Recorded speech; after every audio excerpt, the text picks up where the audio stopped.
Benim söydüm söyülmedik çuvani, benden başka balıklı varın bilmedim.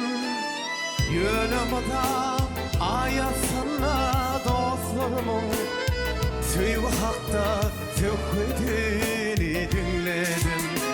Yönümde ayasına dostlarımı Söyle hakta söküdüğünü dinledim.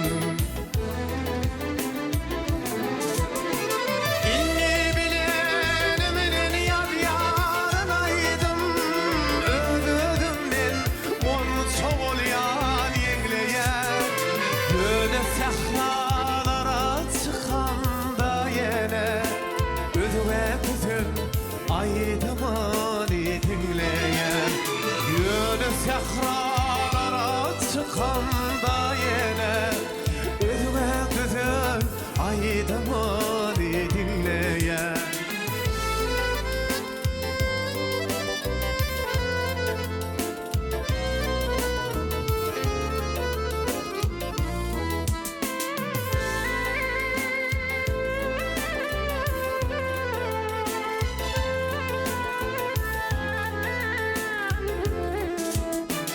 Benim bahtlı burnum yatı dünyaya, benim başka bahtlı varın bilmedim.